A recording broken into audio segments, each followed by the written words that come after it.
ሁላችሁም እንግዶቻችን የአዲስ አበባ ባህልና ኪነ ጥበብ ቢሮ ከኤንቢሲ ኢትዮጵያ ጋር በመተባበር የሚያዘጋጀው የሀሳብ መዋጮ መድረካችንን ለመታደም እንኳን በደህና መጣችሁ። እንግዲህ የሀሳብ መዋጮ መድረካችን የተለያዩ ማህበረሰብ ክፍሎች ጋር በበርካታ ርዕሰ ጉዳዮች ላይ የሚመክር እንዲሁም ደግሞ ለፖሊሲ ግብአት የሚሆኑ ሀሳቦች ጭምር የሚነሳበት መድረክ ነው። የዛሬው የመወያያ ርዕሳችን ደግሞ የሚሆነው የተረጂነት አስተሳሰብና ተግባርን መቀነስ ወይም ማስወገድ የሚል ነው የሚሆነው። እንግዲህ እንደሚታወቀው ከተማችን አዲስ አበባ በበርካታ ነገሮች እየዘመነች ከተማን እያዘመነች እንዲሁም ደግሞ አገልግሎት አሰጣጧን ጭምር እያዘመነች ነው የምትሄደውና ተረጂነት ሐሳቤ ደግሞ ከከተሜነት ሐሳቤ ጋር የሚሄድ አብሮ የሚሄድ ጉዳይ አይደለም፣ የሚጣረስ ጉዳይ ነውና በዚህ ጉዳይ ላይ ምን መሰራት አለበት የሚለው ነው ዛሬ የምናነሳው። በአዲስ አበባ ዩኒቨርሲቲ የሶሻል ወርክ ትምህርት ክፍል ረዳት ፕሮፌሰር ዶክተር መሰለ መንግስታብ በዚህ ጉዳይ ላይ መነሻ ሀሳቦችን ያቀርቡልናል። እናንተ ደግሞ ተወያዮች የእሳቸውን መነሻ ሀሳብ ከሰማን በኋላ ከእናንተ ደግሞ አስተያየቶችን የምንቀበል ነው የሚሆነው። እንግዲህ ዶክተር የጥገኝነት አስተሳሰብ ምን ይመስላል? አዙሪቶቹ ምንድናቸው? ከዚህ የጥገኝነት ሀሳብስ እንዴት መላቀቅ እንችላለን የሚለው ጉዳይ ላይ ሀሳባቸውን የሚሰጡ ነው የሚሆነው። ዶክተር ወደርሶል ይህንን እድል ስላገኘው ከልብ አመሰግናለሁ። በንባብና ከንባብ ጋር ተያያዥነት ባላቸው ምርምሮች ያገኘኋቸውን ሀሳቦች አጠር አድርጌ ለማጋራት እሞክራለሁኝ። ተረጅነት ከጥገኝነት አስተሳሰብ ጋር አብሮ የሚሄድ ነው። ለማጥራት ያህል ተረጅነትን ከመረዳዳት ጋር ለይተን እንድናየው ደግሞ ፈልጋለሁ። መረዳዳት ሁለትዮሽ አቅጣጫን የሚያሳይ የመስጠትና የመቀበል መልሶ የመስጠት ሪስፕሮሲቲ የሚሉት በውስጡ የሪስፕሮሲቲ የመደጋገፍ ስሜት ያለበት ነው መረዳዳት። እሱን ማለታችን አይደለም ጥገኝነት ስንል ማለት ነው። ዛሬ ስፔሲፊካሊ የምናወራው የመረዳትን ሁኔታ ነው። በተለይ ደግሞ መጨረሻው ጥገኝነትን የሚፈጥረውን መረዳት ወይም ደግሞ እርዳታን የሚመለከት ጉዳይ ይሆናል ማለት ነው። በጥቅሉ የጥገኝነት ወይም ደግሞ የተረጅነት አስተሳሰብ ግለሰቦች ወይም ደግሞ ማህበረሰቦች ያለ ውጫዊ እርዳታ ውስጣዊ ሁኔታቸውን ማሻሻል፣ ውስጣዊ ፍላጎታቸውን ማሳካትና ማከናወን እንደማይችሉ አድርገው የሚያስቡት ወይ የሚደርሱበት ስነልቦናዊና ማህበራዊ ሁኔታ ነው። ስለዚህ ስነልቦናዊ ፈርጅ አለው፣ ማህበራዊ ፈርጅ አለው። የራሱ የሆኑ አዙሪቶችም አሉ፣ ኋላ ላይ እናያቸዋለን። በአጠቃላይ የውጫዊ የቁጥጥር ስሜት ተደርጎ ይወሰዳል ተረጅነት። በግለሰብ ደረጃም በቤተሰብ ጋር ካለ ከጓደኝነት ጋር ካለ ግንኙነት አንጻር የሚሰላ ሊሆን ይችላል። ከውጭ ከሚመጣ እርዳታ ባሻገር በራስ የውስጥ ጥንካሬና ፍላጎት የራስህን ጉዳይ ማሳካት ያለመቻል ሁናቴ ነው ተረጅነት የምንለው ማለት ነው። በማህበረሰብ ዘንድም ይሄ ይከሰታል። በግለሰብ እንደሚከሰተው ሁሉ በማህበረሰብ በሀገርም ደረጃ የጥገኝነት መንፈስ ሊኖር ይችላል ማለት ነው። በጥቅሉ ሀሳቡ በውጭ የቁጥጥር ስሜት ጥላ ስር የማደር ሁኔታን የሚያስከትል ነው ማለት ነው። እንደ ለርንድ ሄልፕለስነስ በረጅም ጊዜ በልምምድ የሚመጣ የምስኪንነት ባህሪንም ያሳያል ማለት ነው። ለረጅም ጊዜ እየተረዱ በኖሩ ቁጥር ጥገኛ ሆኖ በኖሩ ቁጥር ጥገኝነት ወደ ባህሪነት ይቀየርና እንደማይችሉ ማከናወን መስራት እንደማይችሉ አድርጎ ራስን የመቁጠር ሁኔታን ያመላክታል ማለት ነው። ከመብቃት ይልቅ ኢምፓወርመንት የምንለው ማለት ነው። ከሱ ይልቅ ይገባኛል የማስቀደም የይገባኛል ስሜትን ወደፊት የማምጣት ከሌሎች የመጠበቅ ሁኔታን የሚያመላክት ጽንሰ ሀሳብ ነው ማለት ነው። በጥቅሉ ቀቢጸ ተስፈኝነትን የሚፈጥር ነው። ገና ይመጣ ይሆን ወይ ብሎ የማሰብን ማለት ነው። ቀጥታውን ወደ አዙሪቱ ልውሰዳችሁ። ዲፔንደንሲ ሳይክል የምንለው ማለት ነው። የጥገኝነት አዙሪት የሚጀምረው ከምስጋና ነው። ግን አሁንም ወደ ሌላኛው ጽንፍ ጭልጥ ብለን እንዳንሄድ በተቀበልን ቁጥር አመሰግናለሁ እግዚአብሔር ይስጥልኝ ማለት ተገቢ ነው። በዛ የማያበቃ መሆኑ ነው አዙሪት መሆኑ ነው ችግር የሚሆነው ማለት ነው። አንድ ነገር በተሰጠን ጊዜ ውስጣችን የደስታ የመቀበል ስሜት የሚፈጥረው ደስታ አለ። በአጸፌታው እናመሰግናለን፣ ምስጋና እንሰጣለን። ዳትስ ፋይን ጥሩ ነው። ግን በዛ አይቆምም። መነሻው ያ ነው። ከምስጋና ይጀምራል፣ ከአፕሪሺዬሽን ይጀምራል፣ ከአድናቆት ይጀምራል። ይሄ ወደ ቀጣዩ አዙሪት ይወስደናል። ቀጣዩ አዙሪት ምንድነው? ማማተር ማሰብ፣ መናፈቅ፣ ማንጋጠጥ አንቲሲፔሽን የምንለው ማለት ነው። ትላንት የሰጠኝ ሰው ነገም እኮ ሊሰጠኝ ይችል ይሆናል ብሎ ሀሳብን የመጽነስ አዙሪት ያስከትላል። ይህም በራሱ ችግር የለውም። ወደ ቀጣዩ አዙሪት ሲሄድ ነው የበሰ የከፋ የሚሆነው ተረጅነት ስሜት ማለት ነው። ቀጣዩ ይሄ የማሰብ የመናፈቅ ቀቢጸ ተስፈኛ የመሆን ሁኔታ ወደ መጠበቅ ያደርሰናል። ለምሳሌ የገና እለት በዚህ አመት በጊዜልን የመጣው ሰው በሚቀጥለው የገና እለትም ያመጣ ይሆን ብለን እናስባለን፣ አንቲሲፔት እናደርጋለን። ሊያመጣ ይችላል። ፍሪኮንሲው ድግግሞሹ ወደ ምን ያደርሰናል? ወደ መጠበቅ። የዛሬ 5 አመትም እሱ ነው የሚያመጣልኝ ወደሚል ኤክስፔክቴሽን ያድጋል አዙሪቱ ማለት ነው። ይሄ የመጠበቅ ሁኔታ ባህሪን እየፈጠረ ባህሪን ሼፕ እያደረገ የማንነታችን መገለጫ እየሆነ ወደ ቀጣይ አዙሪት ይወስደናል። ያ ቀጣይ አዙሪት ምንድነው? ኢንታይትልመንት፣ ይገባኛል። ደውለህ አታመጣም እንዴ ብሎ ወደ መጠየቅ ሰርጾአላ ከውስጣችን ሰርጾ የኛ ለመሆኑን ረስተን እየረዳን እንደሆነ ረስተን ባህሪ የሆነና ወደ ድንጋጌ እንቀይረዋለን፣ ወደ ኢንታይትልመንት እንቀይረዋለን።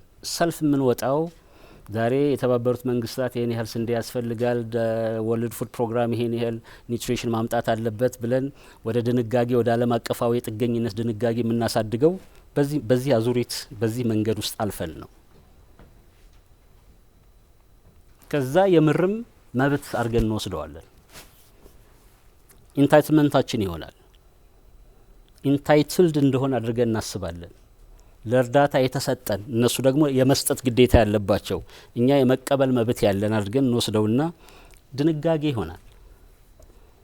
ይሄ የመጨረሻው መዳረሻ 5ኛው ላይ ጥገኝነት የምንለውን ስሜት ይፈጥራል። ልክ በሱስ እንደደነዘዘ ሰው ማለት ነው። እጆቹ አእምሮ ከዛ ሱስ ውጭ መንቀሳቀስ እንደማይችል ሰው በግለሰብ ደረጃ ስትወስዱት ማለት ነው።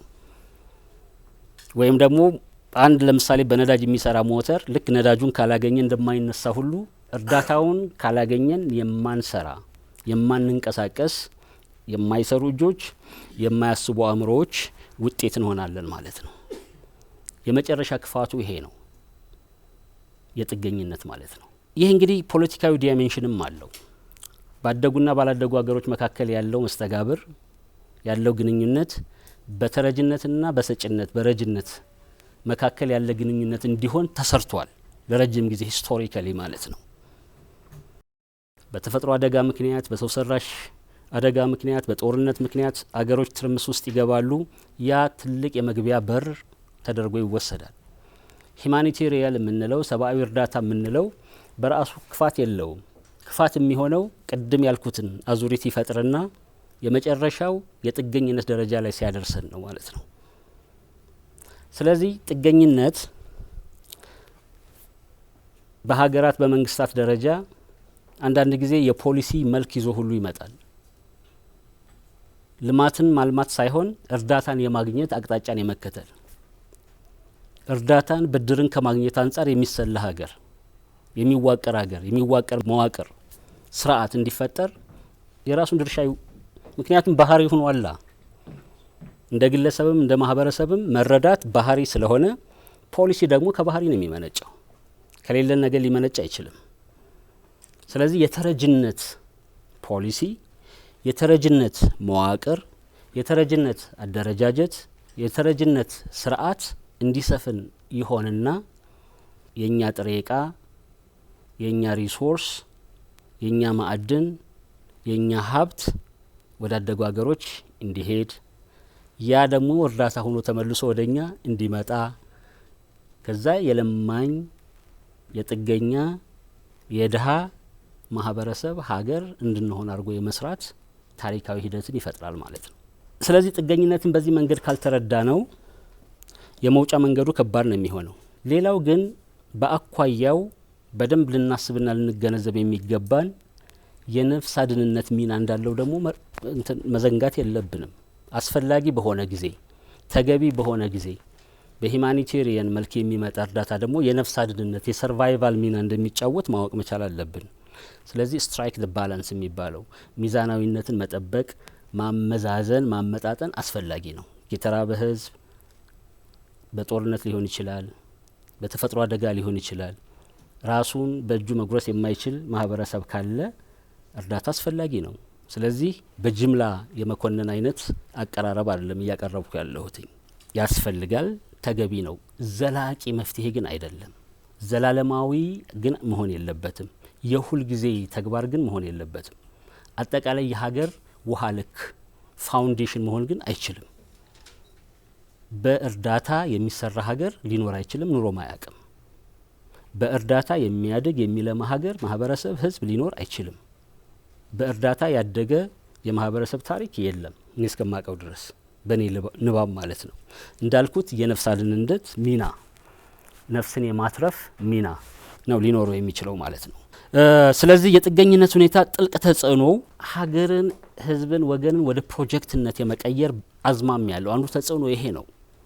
the projectization of growth የምንለው እድገትን ፕሮጀክት ላይ መሰረት የማድረግ ፕሮጀክት ስላችሁ የእርዳታ ፕሮጀክት ማለት ነው። ይሄ ምንን ይፈጥራል? የሉዓላዊ ባለቤትነት ስሜት እንዳይኖር ያደርጋል ማለት ነው። ምክንያቱም ፕሮጀክቶች ፌዝ አላቸው። ልክ ሲያልቁ ወደ ነበረበት ማህበረሰቡ ወደ ነበረበት ጥልቅ ድህነት ወደ ነበረበት ጥልቅ ችግር ነው የሚመለሰው ማለት ነው። በእርዳታ ፕሮጀክት የሚፈጠር ሉዓላዊ ባለቤትነት ሊኖር አይችልም። ሉዓላዊ ባለቤትነት ከውስጥ የሚመጣ ጥንካሬ ላይ ሲመሰረት ነው እድገት ማለት ነው። ኦነርሺፕ የምንለው ሶቨሬን ኦነርሺፕ የምንለው የሉዓላዊ ባለቤትነት ከፍተኛ የሆነ አስተዋጽኦ አለው ለሳስተናቢሊቲ፣ ለቀጣይነት፣ ለእድገት የእኔነት ስሜት ሲኖር ማለት ነው ባለቤት ስንሆን። ስለዚህ የባለቤትነት ስሜታችንን የሚያጠፋ መሆኑን ማወቅ ያስፈልጋል። እርዳታ ማለት ነው ተረጅነት፣ ጥገኝነት የምንለው የግል ሴክተር ተነሳሽነትን ያዳክማል። ምክንያቱም እርዳታ አለ። እንዳውም አንዳንድ ጊዜ እኮ የሴፍቲኔት ሴሊንግ የምንለው የሴፍቲኔት ጣሪያን ይፈጥራል። አንተ አድገሃል አለ እርዳታ ያስፈልግህም ሲባል ሰውየው እርዳታውን ላለማጣት እንዳይኖረው ይፈልጋል ማለት ነው። በየሰፈሩ ስንዴ የሚሰፈርላቸው የእርዳታ ዘይት የሚሰጣቸው ሰዎች አይታችሁ ከሆነ ኢንስፔክሽን ይሰራል አለው የለውም የሚለው ማለት ነው። ስለዚህ እንዳይኖረው ነው የሚፈልገው ያችን ሚኒማም ስታንዳርድ ለማግኘት ማለት ነው። ስለዚህ ከድህነት ጋር ተጣብቆ ተለማምዶ መኖርን ይፈጥራል። ምክንያቱም የሚመጣ ነገር አለ። ያችን ላለማጣት አለመስራትን ምክንያት ያደርጋል። ሌላው ይሄ የማህበራዊ ትስስርንም ይሸረሽራል። እከሌ እርዳታ አገኘ እኔ ግን አላገኘሁም ወደሚል የነበረውን ሶሻል ካፒታል ማህበራዊ ጥሪት የምንለውን የመሸርሸር የማጥፋት ባህሪም አለው። ስለዚህ ከዛም ጋር ተያይዞ ባህላዊ የሆኑ ውስጣዊ ጥንካሬዎቻችንን ኤቢሲዲ የምንለውን አሴት ቤዝድ ኮሚኒቲ ዴቨሎፕመንት በማህበረሰብ ውስጣዊ ጥንካሬ ላይ ተመስርተው የሚደረጉ ልማቶችን ሁሉ ያስቀራል። ማህበረሰብ የራሱ የሆነ ጥንካሬ አለው። በእኛ በሶሻል ሳይንስ ባረን የሆነ ኢንቫይሮንመንት፣ መካን የሆነ ኢንቫይሮንመንት፣ መካን የሆነ ሰው የለም ብለን ነው የምናምነው። ሁሉም ሰው የራሱ የሆነ ውስጣዊ ጥንካሬ አለው። ሁሉም ማህበረሰብ፣ ሁሉም አካባቢ አንዳች አይነት ጥንካሬ አለው። ያ ጥንካሬ ወደፊት እንዲመጣ የልማት መሰረት ውሃ ልክ እንዲሆን በዛ ላይ እንዲታከል ነው እንጂ የሚፈለገው ከውጭ በመጣ ነገር ላይ እንዲመሰረት አይፈለግም። ሳስተናብል የሆነ ዘለቄታና ዘላቂ የሆነ ልማትን ማምጣት ካስፈለገ ማለት ነው። ይሄ የተዳፈነ የፈጠራ ተነሳሽነትን ይፈጥራል፣ ወይም ደግሞ የፈጠራ ተነሳሽነት እንዲዳፈን ያደርጋል እርዳታ። በነገራችን ላይ ራሽናሊ የማሰብ በአመክኗዊነት የማሰብ ችግርን የመፍታት አቅም ከችግር ነው የሚመነጨው። ከችግር አእምሮ ማሰብ የሚጀምረው ችግርን ፌስ ሲያደርግ ነው። ራሽናሊ በአመክኗዊነት ማሰብ የሚጀምረው ችግር ጋር ሲላተም ነው። የሰው ልጅ በተፈጥሮ ችግርን ዝም ብሎ የመቀበል ልምድ የለውም። ይፈራገጣል። በእጁም በጥፍሩም ለመዋጨር ይሞክራል ከችግር ለማምለጥ። ይሄ ራሽናሊ ከማሰብ የሚመነጭ ነው። ችግርን የሚፈታልህ ሌላ አካል ካለ ግን የውስጥ አቅምህ ይዳፈናል። ኢኖቬቲቭ የመሆን ፈጣሪ የመሆን የክሪኤቲቪቲ አቅምህ የኢኖቬሽን አቅምህ ይሞታል፣ ይዳፈናል። ከመዳፈንም አልፎ ይሞታል።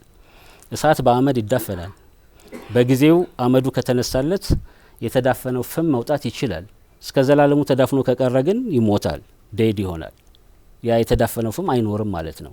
የእርዳታ የተረጅነትና የጥገኝነት የመጨረሻው ውጤት ይሄ ነው። የፈጣሪነት አቅማችንን አዳፍኖት ይቀራል ማለት ነው። የሆነ ጊዜ ላይ ማቆም መቻል አለበት። ሌላው የምሁራን ስደት ወይ ምሁር የሚለው እንግዲህ በትምህርት ጥቅስ ተቀምጦልኝ የምሁራንን ስደትና ፍልሰት ይፈጥራል። ፍዝ የሆነ ፓሲቭ የምንለውን ወርክ ፎርስ ሌበር ይፈጥራል። ጉልበቱን ምንድነው ድሮ ቁጭታ ስናበዛ በጉልበት አርግዛሃል እንዴ ምናምን ይባላል። እንደዛ አይነት በጉልበቱ ያረገዘ አቅሙን ጉልበቱን ሌበሩን መጠቀም የማይችል ፍዝ የሆነ ፎርስ ይፈጥራል። ምክንያቱም ተረጅነት አለ፣ ዲፔንደንሲ አለ፣ ጥገኝነት አለ። ከዚህ ከጥገኝነት ለመውጣት የፈለገው ደግሞ አማራጭ ስለሌለው ይሰደዳል፣ ድሬን ያረጋል። አእምሮው በአእምሮ ይሰደዳል፣ በአካልም ይሰደዳል።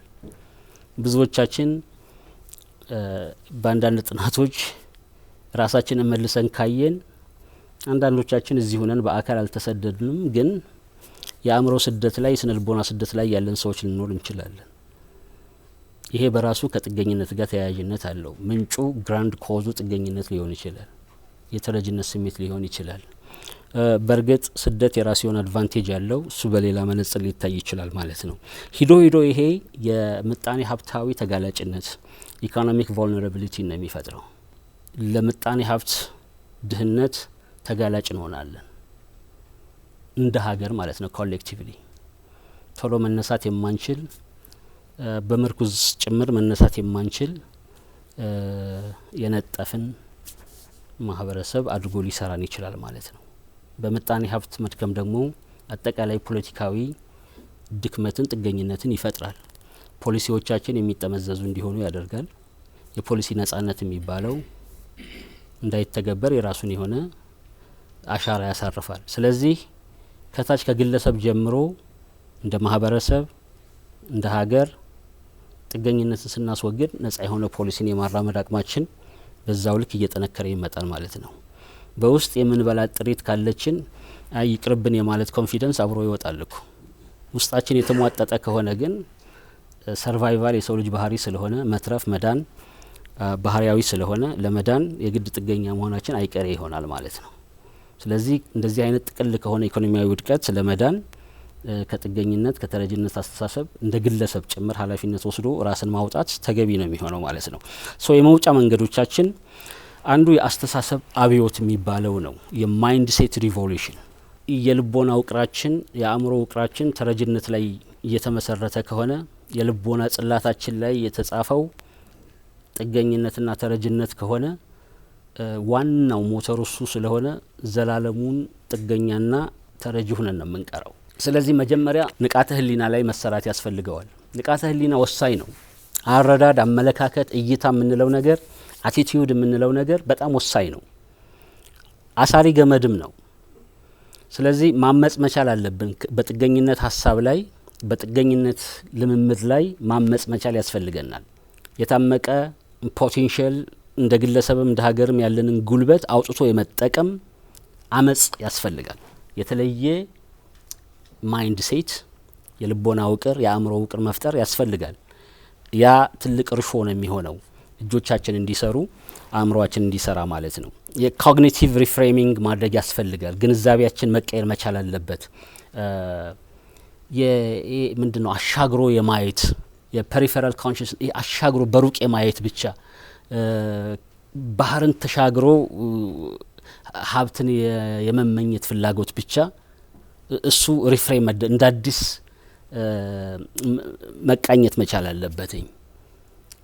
በውስጥ ሀብት ሊፈጠር እንደሚችል የብዙ ሀገሮች ተሞክሮችን ማየት እንችላለን። የነ ታይዋንን የነ ሳውዝ ኮሪያን የብዙ ሀገሮችን ተሞክሮ ማየት ይቻላል። ስለዚህ ይህ አሻግሮ የማየት ኮግኒቲቭ ግንዛቤን ሪፍሬም የማድረግ መልሶ የመቃኘት መልሶ እንደ አዲስ የማዋቀር ዘመቻ ያስፈልጋል እንደ ሀገርም ጭምር ማለት ነው። በረጅም ገመድ በውጭ ኃይል የመታሰርን ነገር ለመቁረጥ የሚቻለው እንደዚህ ሲታሰብ ነው ማለት ነው። የተቋማት ጥራትና የተዋረድን የመጠበቅ መርህ አንዱ የመውጫ መንገድ ነው። ሳብሲዳሪቲ የምንለው ማለት ነው። አመራሮች ከቀበሌ ጀምሮ እስከ ላይ ያለው ስራዎች በህዝብ እንዲሰራ የመተው ኢምፓወር የማድረግ ስራን መስራት፣ ህዝብ ሳይሰራ ሲቀር ሳያሟላ ሲቀር ያ ክፍተቱን የመሙላት አካሄድ ማለት ነው መከተል መቻል አለብን። በውስጥ ጥሬት ላይ ይሄ አሴት ቤዝድ የምንለው በዛ ላይ የመመስረት አለን።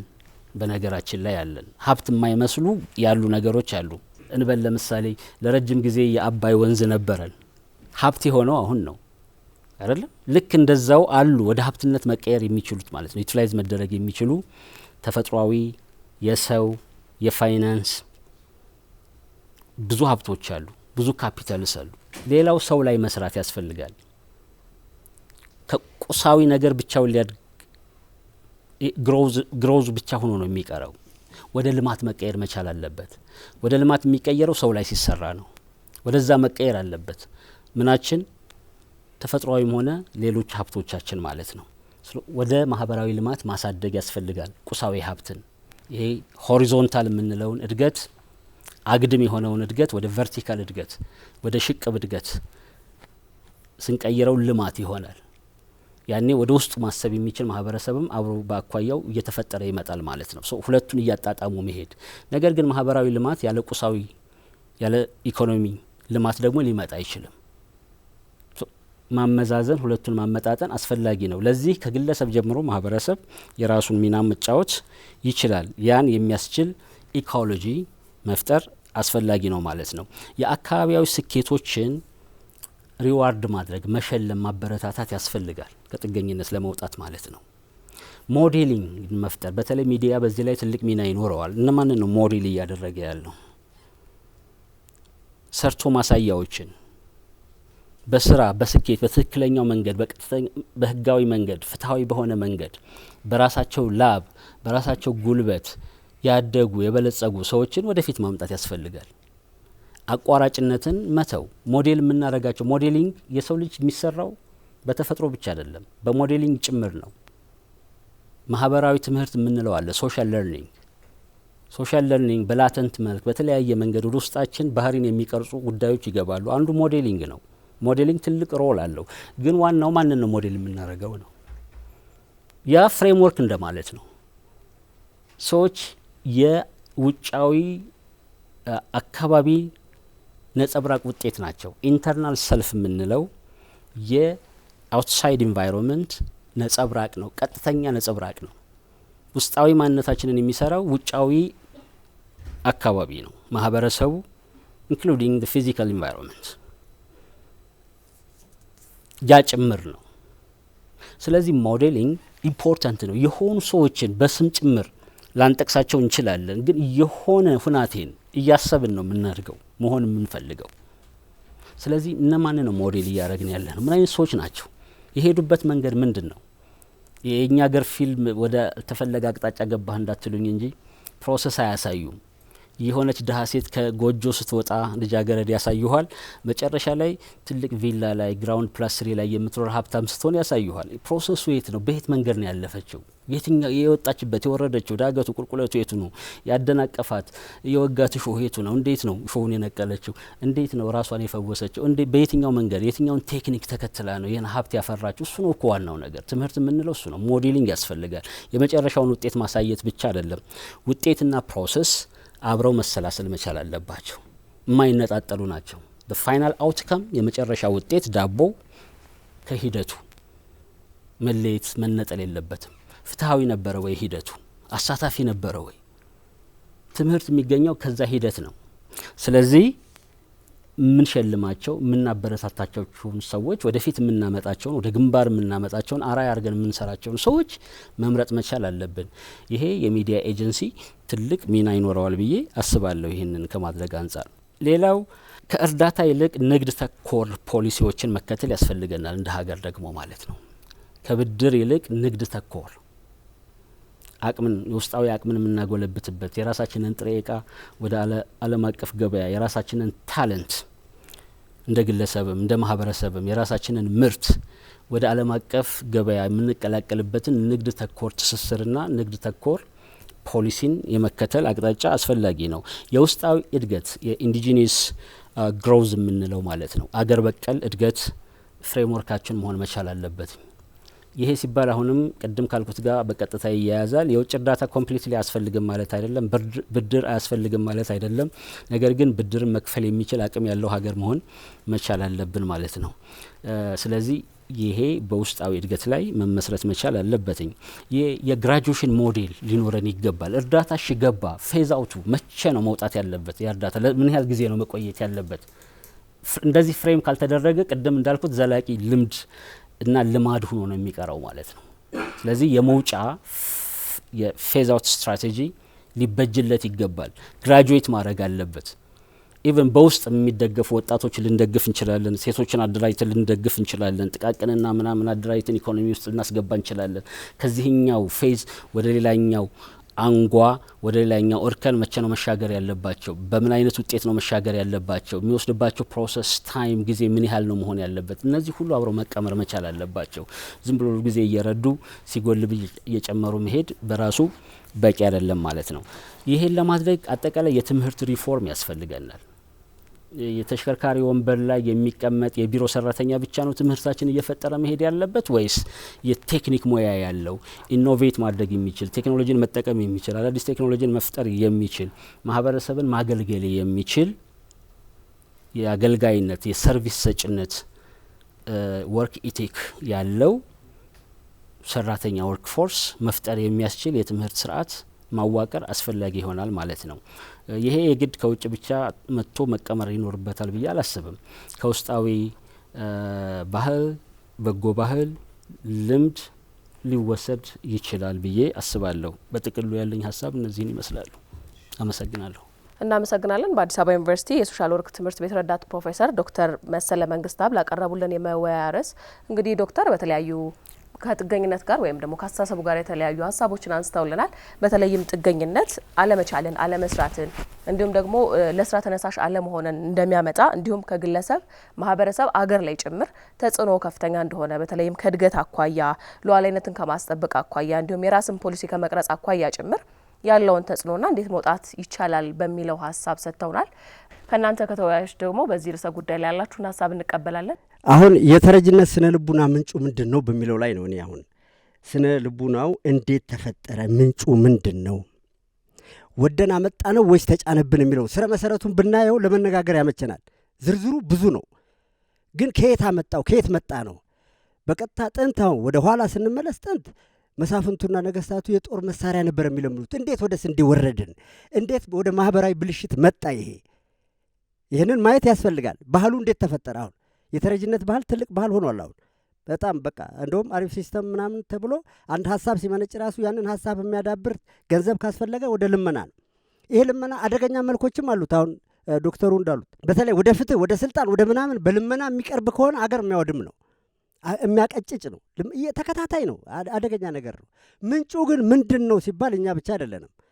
እንደተባለው ይቺ ሀገር ይኸው ተከባ ያለች ሀገር ለአፍሪካ ተምሳሌት የሆነች አደገኛ አገር ስለነበረች እሷ በዚህ መጠን አደገኛ አስደንጋጭ ነገር ከሰራች ጊዜ በተለይ አድዋ ላይ ከአድዋ ምት በኋላ ያሉት የጋራ ስምምነቶች አሉ። እሱን ያከሸፈች አገር ስለሆነችና ለሌሎች ምልክት እንዳትሆን አንገቷን ማዘቅዘቅ ካለባት ድሃ መሆን ነበረባት፣ ለማኝ መሆን ነበረባት፣ ተረጂ መሆን ነበረባት። ምክንያቱም በዚህ አኳኋኗ ከፍ ከፍ ማለት ከጀመረች ታሳጣናለች የሚሉ ሰዎች ነበሩ። በደንብ አድርገው ይሄን ሰርተውበት ነበር። የባህር በር ዘግተህ ስታበቃ ሰዎቹን ተረጂና ለማኝ አትሆኑ ማለት አይቻልም። ምን መላወሻ አለ? ፖለቲካው ራሱ ባለፉት በደርግ ጊዜ የመጣንበት መንገድ የጦር መሳሪያ ልመና፣ የጦር መሳሪያ ስትለምድ ዝም ብላ አይደለም። ከዛ ወደ ስንዴ፣ ከዛ እንደገና ወደ ማህበራዊ ዝቅጠት የመጣ ነው። አሁን ወጣቱ ስራ ፈትነት፣ መደበር፣ ይሄ አለመነቃቃት፣ ተስፋ መቁረጥ ወዘተርፈ የመጣው ልክ እንደተፈለገው ስለሆነ ነው። እንደዚህም እንዲሆን ስለተፈለገ አስቀድሞ በተሰራ ስራ ነው። አሁን በዚህ ዘመን ይሄ ወጣት ለውጥ እያመጣ ነው። ምንም እንትን የለውም። አሁን ማነጻጸር ይቻላል። ጥሩ ነው። ይሄ ርዕስ መነሳቱም ጥሩ ነው።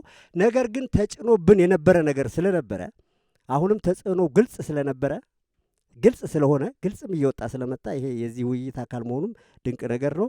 የተጫነ ነገር ነው፣ ይራገፋል ማለት ነው። የዛሬ ፓናል የተረጅነት አስተሳሰብና ተግባር መቀነስ በሚል ርዕስ የተዘጋጀ ነው። በእርግጥ ርዕሱ ታላቅ ነው። አፈጻጸሙ ግን ምን ይመስላል ብሎ ማየትን ይጠይቃል። የዚህ ሂሳቤ ዋናው ምንጩ ሀገረ መንግስት አገነባብ ላይ ነው። የሀገረ መንግስት ሲገነባ መካኒዝሙን ይዞ ይመጣል ወይስ በፍላጎትና በኃይል እየተለዋወጠ ይሄዳል?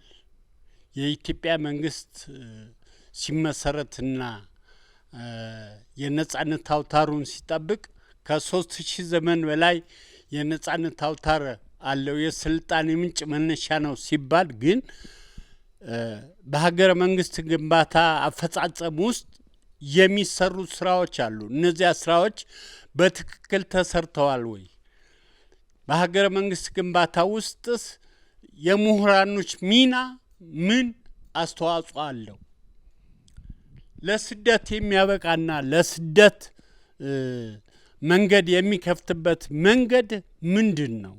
የሀገሪቱ አቀማመጥና ፖለቲካ እሳቤን ይዞ ቅድም አቶ አለምሸት እንደጠቀሰው አውሮፓውያን መጀመሪያ መልካም ነገር አሳዩና በኋላ ላይ የወረራ መካኒዝማቸውን ሲያመጡ ሲሸነፉና የህዝብ ጥንካሬን ሲያዩ እች ሀገር በጥርስ ውስጥ የገባች ሀገር ሆና ቀረች። አውሮፓውያን እኛ እንድንሰለጥን፣ እኛ በከፍተኛ ደረጃ እንድንሄድ፣ ህዝባችን በልቶ ጠግቦ እንዲያድር አይፈልጉም። እየተሰደደ የነሱ አገልጋይ የጃዙር ቅኝ ግዛትን እየሰጡን ያሉ በመሆኑ የሀገረ መንግስት ምስረታው አንደኛው መንግስት ጥሩ የስራውን ይዞ የሚተካው መንግስት የሚያስኬድበት መካኒዝም አለ ወይ? በኢትዮጵያ መሬት ላይ ግለሰቦች ናቸው ታሪክ የሚሰሩት። በአሜሪካን ሀገር ህልም አለ ብሎ ተነስቶ የጥቁሮችን መብትና የነጮችን ግንኙነት አንድ ያደረገው ታሪክ የሚሰራ አንድ ሰው ነው። ስለዚህ ታሪክ የሚሰሩ ምሁራኖች የተረጅነትን አስተሳሰብ የማስወገድ የመወገድ ተጽዕኖአቸውና ከፍተኛ ድርሻቸው ምን ያህል ነው?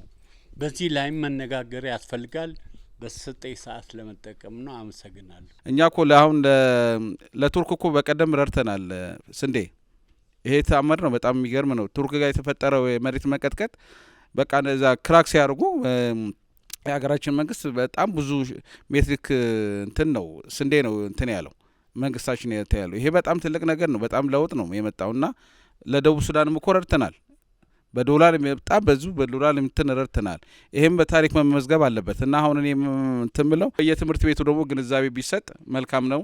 ከመጀመሪያው ከኤሌመንተሪ ጀምሮ ከኬጂ ጀምሮ የተደረጀነትን መንፈስ ሰው ተማሪው አስተማሪውም በቃ የተረጀነት መንፈስ ራሱን ችሎ ሰው መንቀሳቀስ አለበት። እግዚአብሔር በሰጠው ጸጋ ማለት ነው። ሰርተ ጥረ ግረ ብላ ነው የሚለው። ይሄንን መገንዘብ አለብን። ምናልባት ስፔሻሊ የሆነውን ነገር አንስተዋል ቀደም። ትክክል ነው። መረዳት አለበት። በመንፈሳዊ ህይወትም በቃ የሆነ ነገር ስላለ መረዳት አለበት።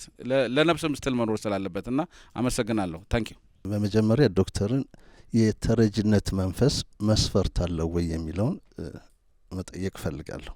ምክንያቱም ይሄንን ማለት የምፈልገው ለምንድን ነው ብዙ ጊዜ ተረጂ ተብሎ ሊጠራ የሚገባው ተብሎ እንደኔ እንደማስበው በጦርነት በተለያየ አደጋዎች በእሳት በጎርፍ በምናምን ሊሆን ይችላል፣ በረሃብ ሊሆን ይችላል። ከዛ ውጭ የምናደርጋቸው ነገሮች ግን ተረጅነት ነው ብዬ እኔ አላስብም። ድጋፍ ነው፣ ትብብር ነው ሊሆን የሚችለው የሚል አስተሳሰብ አለኝ እና ምናልባት የተረጅነት መስፈርት ራሱ እንደ ሀገር ምን ይመስላል፣ በምን መልኩ ነው የምናየው?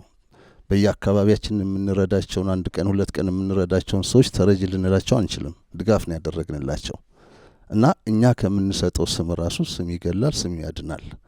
ስለዚህ ይሄንንም ከምን አንግል ነው የምናየው የሚል ነገር አለኝ እና ተረጅነትና ድጋፍ የሚለውን ነገር ከምን አንጻር እናየዋለን? ሁለተኛ ከውጭ የሚደረጉ እርዳታዎች በሚመጡበት ጊዜና ምን ያህል ቅድም ዶክተር አስቀምጠዋል፣ ጊዜ ገደባቸው ምን ያህል ነው? ተረጅነትን ለማስቀረት ደግሞ የእያንዳንዳችን ድርሻ ምን ይመስላል ብለን የማሰብ ጉዳይ መኖር አለበት። ስለዚህ ይህንን ለማድረግ ደግሞ ምን የታሰበ ነገር አለ እንደ ህዝብም እንደ መንግስትም የሚል ነገር አለኝ። ሌላ ማዕድ ማጋራት በጣም መንግስት ጥሩ ስራ ሰርቷል፣ በጣም ትልቅ ነገር አድርጓል። ግን በቀጣይነት በመንግስት መሰራት አለበት ብዬ እንደ ግለሰብ አላስብም። ምክንያቱም ማህበረሰቡ ለህብረተሰቡ፣ ማህበረሰቡ ለራሱ የሚደጋገፍ ህብረተሰብ መፈጠር አለበት። እድሮቻችን ከመቅበር ያለፈ መስራት አለባቸው። እያንዳንዱ የኢትዮጵያ ህብረተሰብ እድር አለው፣ እቁብ አለው። በእቁቡ በድሩ የመደጋገፍ በኮምፓውንድ ውስጥ የሚኖር ነው፣ በብሎክ ውስጥ የሚኖር ነው፣ በአካባቢ የታጠረ ነው። ስለዚህ በመንግስት ደረጃ ሊሰራ የሚገባ ሳይሆን የማንነትን የህብረተሰቡን አንድነት የእርስ በርስ ግንኙነትን ሊያጠናክር ስለሚችል አቅጣጫው በመንግስት ወርዶ በእድሮች አማካኝነት በማህበራት አካባቢ በተለያዩ ተቋማቶች የሚሰራበት ሁኔታ ቢኖር። ምክንያቱም ወረዳ ብዙ ጊዜያቸውን የሚያጠፉበት በተለይ በዓል ሲመጣ በዚህ ስራ ነው። ሌላ የቲክቶክ አካባቢ ላይ አሁን ቴክኖሎጂው እያደገ መጥተዋል። በተለያየ ነው ራሱ እኮ ቲክቶክ ላይ ታብታብ አድርጉ የሚለው ልመና ነው።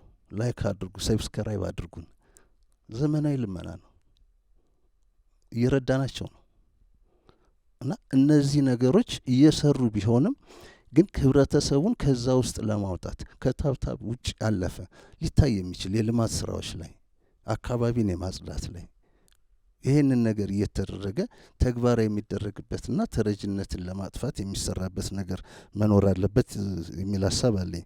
ይህም በተዘዋዋሪ ልመና ስለሆነ ማለት ነው። ልመናን በተመለከተ መሰጠት የሚገባው የት ነውና በዚህ ያዘጋጆቹን በጣም ላመሰግን እፈልጋለሁ።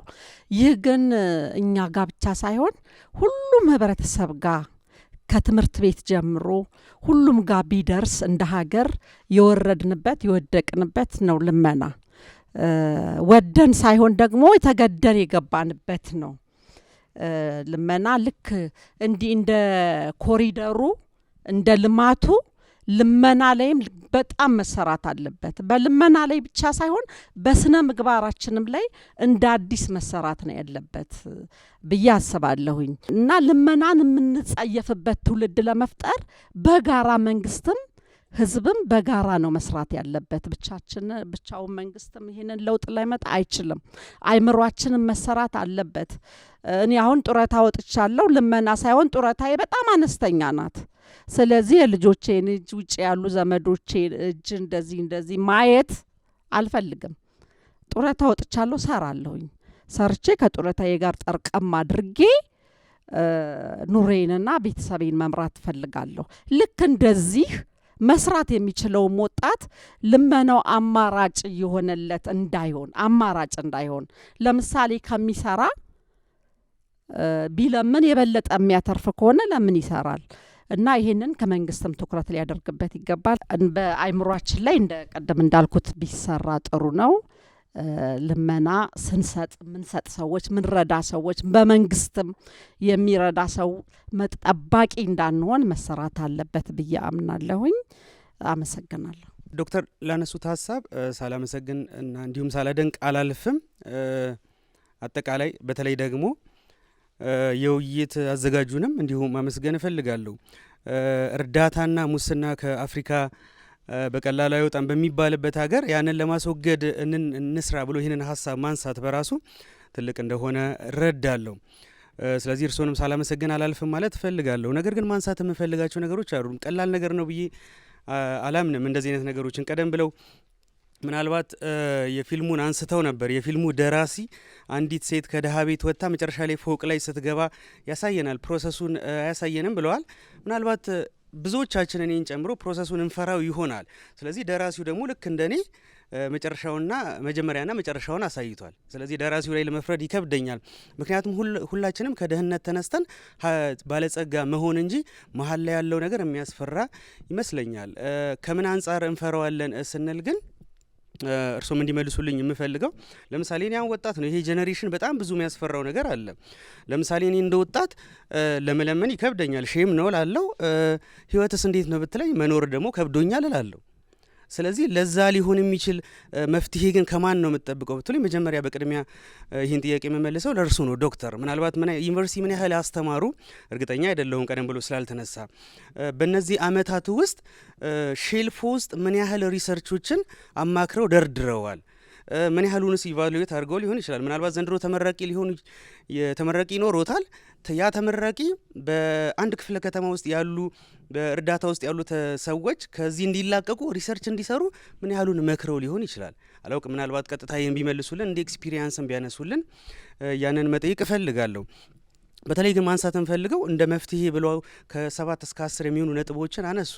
እንደው እነዚህን ነገሮች ብንተገብራቸው፣ ምክንያቱም አሁን ያለው ጄኔሬሽን ከዲሲፕሊን ይልቅ በሞቲቬሽን ያለ ነው፣ ይነቃቃል። በነጋታው ደግሞ ያለን ሁኔታ ስላለ ስለዚህ ከዛ አንጻር እንደው እርሶ ያሏቸውን ነጥቦች እንኳን ብንመልስ አሁን እኛን ተውት፣ ምናልባት እኔ በተገኘልኝ ወይ ደግሞ እድል በጻፈችልኝ እኖራለሁ ልበል፣ ልጄና የልጅ ልጆቼ ግን በዛ እንዳይቀጥሉ እንደው እርስዎን ያሏቸውን ነገሮች ብንከተል ከዚህ ነገር መች መውጣት እንችላለን ብለው ያስባሉ? አመሰግናለሁ። አዲስ አበባ ኪነ ጥበብ ቢሮን በጣም እናመሰግናለን። ዶክተርም ለሰጡን ትምህርት እጅግ በጣም ነው የምናመሰግነው። ስለዚህ እኛ ያለን ችግር ያው ቅድም ተገልጿል። በአእምሯችን፣ በአስተሳሰባችን፣ በአመለካከታችን ውስጣችን ያለው ነገር ተረጅነት ላይ የሚለው ጥያቄ ነው ያለው። ይህንን እንዴት እናስወግዳለን? በምን እናስወግደው? ወደፊትስ በምንድን ነው መቀጠል መቻል ያለብን? እስከ መቼ ነው ይህንን ተሸክመን የምንሄደው? ያው ዶክተር መልሱን ቢመልሱልን የተሻለ ይመስለኛል። ምክንያቱም እኛ አሁን ባለንበት ያለ ውድ በግድ ግዴታ ወደዚህ እንድንገባበት ያደረገው የኢኮኖሚያችን ውድቀትም አለ። ስለዚህ ግዴታ ነው፣ ተገደን ነው ወደዚህ ወደቅ ነው እና ይህንንስ ከመሰረቱ መሰጠት መቻል ያለበትም ከታች ከህፃናት ጀምሮ ቢሰጥ የተሻለ ይመስለኛል። ምክንያቱም ይሄ ሲሰጥ ደግሞ ለእኛ ብቻ ሳይሆን ከታች ከህፃናት ጀምሮ እስከ ሁለተኛ ደረጃ ትምህርት ቤት ድረስ ቢሰጥ የተሻለ ይመስለኛል። ምክንያቱም የእኛ ማህበር ትንሽ ከአጀንዳ እንዳልወጣ እንጂ የእኛ ማህበር ሁለገብ አይነ ስውራንና አካል ጉዳተኛ ማሰልጠኛና ማቋቋሚያ ማህበር በብዛት ኦልሞስት ከ85 በላይ አካል ጉዳተኞች ናቸው። የእኛ ተቋም የእኛ ማህበር የሚሰራው ምክንያቱም የድርጅቱ ራይም የተቋሙ ራይም አላማውም ፍላጎቱም ግን ልመናን የሚጸየፍ ትውልድ ማፍራት ነው። እኛ ልመና ላይ አንወርቅም፣ ሰርተን ራሳችንን መቀየር መቻል አለብን የሚል ህሳቤን ያለን። ዶክተር ለሰጡን ትምህርት እጅግ በጣም አመሰግናለሁ። ነገር ግን ይሄ ነገር ሲሰጥ ከታች ትውልድ ጀምሮ ቢሰጥ የተሻለ ነው።